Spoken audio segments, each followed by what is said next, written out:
Hello, everyone, and welcome back to the channel. Thank you so much for joining me today for another story of myths, legends, gods, heroes, horror, and true events. Your support truly means everything. Before we begin, please remember to like, share, subscribe, and comment. Many people are watching the videos but not subscribing, and your subscription can really help the channel grow. As some of you know, I am physically disabled and unable to work. I depend on this channel to support my family, and every bit of engagement helps us survive. So thank you from the bottom of my heart. A special message to my viewers. Thank you so much for always supporting my storytelling journey. Your views, comments, and encouragement truly keep this channel alive.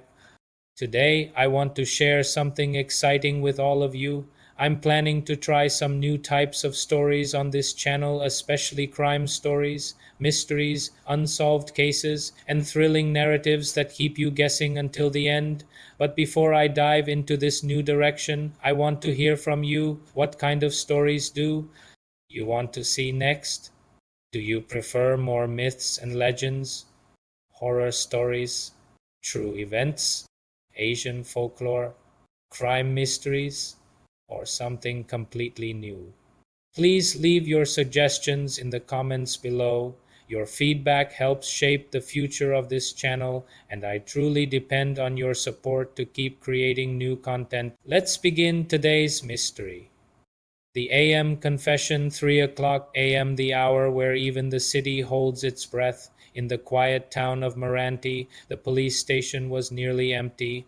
Only one fluorescent light flickered above the reception counter, buzzing like it had a secret of its own. Sergeant Yusuf was completing paperwork, fighting sleep, when the station's glass door slowly pushed open.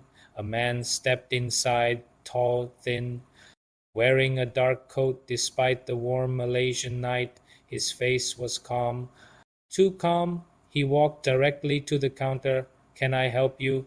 Yusuf asked, straightening up. The man placed both hands on the counter and spoke softly. "I'm here to confess a murder." Yusuf rose. "Whose murder?" The man gave a faint smile. "Mine, part one." The man with no name. Yusuf blinked. Maybe it was a joke, maybe a drunk, maybe someone trying to play a prank, but the stranger's eyes said otherwise, sharp, cold, unwavering. "Your murder?" "Yes," the man replied calmly, "but don't worry, I'll show you where the body is." After I finished telling the story, Officer Nadia, who had just walked out of the pantry with a mug of coffee, stared at him. They escorted the man to the interrogation room. He sat down neatly, folding his hands as if he had done this 100 times. "Can we have your name?" Nadia asked. He shook his head. "Names come at the end." The tape recorder clicked. "Tell us what happened," Yusuf said. The man nodded slowly. It began. 18 years ago, part to the first chapter, I was part of a group. The man began, voice steady. A group responsible for something terrible. It was supposed to be a simple job, a break-in, a warning, nothing violent. He leaned forward slightly, but things went wrong. Someone died. Who? Nadia asked. The man ignored the question. "I'll get to that. But understand this, the truth is buried under years of lies, and tonight, all of it must come out." He raised a finger.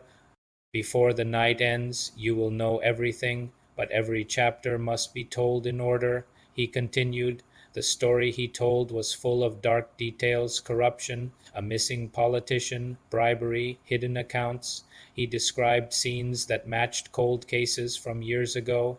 Nadia and Yusuf exchanged a worried look. "How do you know all these details?" Yusuf asked. The man tilted his head. "Because I was there." If you're enjoying this story so far, don't forget to like, share, and subscribe. It really helps the channel grow and supports me and my family. Thank you. Now back to the story. Part 3. The interrogation turns strange. As the man told chapter 4, Nadia noticed something unsettling. The temperature in the room dropped, not slightly, sharply. A cold mist formed in the corners. She rubbed her arms. "Yusuf, Is the aircon leaking? He frowned. The air conditioner wasn't even on. Still, the man kept talking, revealing darker secrets, crimes spanning nearly 2 decades, involving victims from different states, all tied to the same conspiracy. How old are you? Nadia asked again. He gave a small smile. Old enough. How could you have been involved in cases so far apart? Simple, he replied. I never left part for the camera footage. Halfway through chapter 5, the man suddenly stopped speaking. Something wrong? Yusuf asked. The man listened to something only he could hear. They're coming, he whispered. Who? He smiled. You'll see. The lights flickered once, twice. Then the CCTV monitor at the front desk froze into static. Officer Farhan tapped it. Apa Hal monitor ni. The static vanished. The interrogation room was now empty. The chair sat neatly pushed in. The man was gone. Farhan rushed into the room. Nadia and Yusuf were staring blankly at the empty chair. He didn't leave, Nadia whispered. He vanished on the wall. The man's coat hung neatly inside the pocket. A map and a note. Chapter 6, the ending. Part 5, the body. At dawn, they followed the map into the old rubber plantation behind Moranti Hill. Everything was silent, too silent. They found a shallow ditch, overgrown, hidden by roots. Inside was a skeleton long dead, a rusted metal tag hung from its neck. Nadia wiped the dirt from the tag and froze. It was the name of the same missing politician the man described, the same man he said was murdered 18 years ago, the same man he claimed to be. This is him, Yusuf whispered. Nadia unfolded the note again, on the back of the map, written in faded ink. This is me, the man who confessed, the man who entered the station, the man who vanished on camera, had been dead for nearly 2 decades. Final part, the last tape back at the station. They replayed the interrogation tape. For the first 5 chapters, the man's voice was clear.